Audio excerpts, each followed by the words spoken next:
नवरा, हे कसले जेवण बनविलेस? अगदी शेणासारखेच लागते.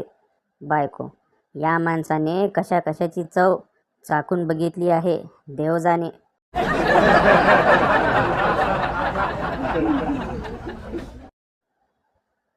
बायको, थोडं जेवून घेता का?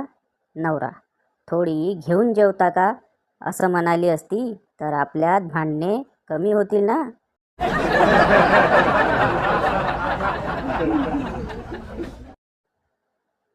बायको, आपण शनिवार रविवार खूप एन्जॉय करायचा का?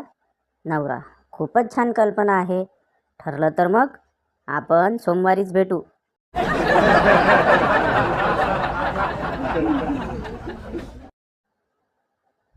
गणूची सासूबाई, जावई बापू, आज सकाळी सकाळी इकडे कसे काय येणं केले?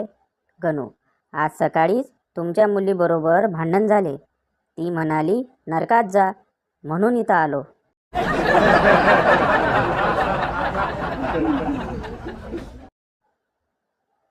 सासूरवाडीहून फोन येतो. जावई बापू, उद्या तुमच्या मेहुण्याकरिता मुलगी पाहायला जायचं आहे. उद्या येऊन जा. जावई, मुलगी तुमच्या हिशोबानं पसंत करा बुवा. इथं माझं स्वतःचं डिसिजन चुकलंय.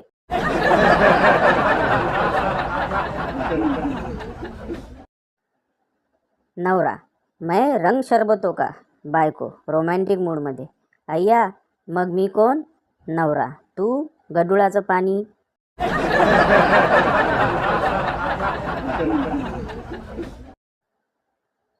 या जगात फक्त दोनच गोष्टी अशा आहेत ज्या आपल्यापेक्षा दुसऱ्याकडे जास्त असल्यास आपल्याला फार आनंद होतो. कोणत्या? ढेरी आणि टक्कल.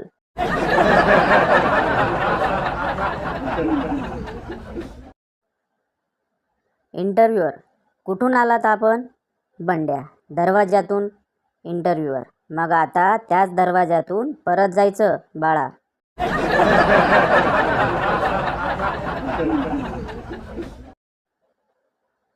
काल एकाला म्हटलो डीपीला तुझा फोटो लाव, तर ते अडाणी म्हणतंय नको बाबा, वायरमॅन हानेल ना. लय हसलो.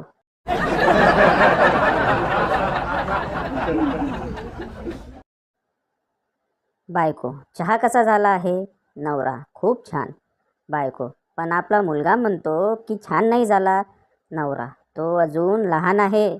लग्न झाल्यावर त्याला कळेल की घरात शांतता राहण्यासाठी कुठे काय बोलावे लागते.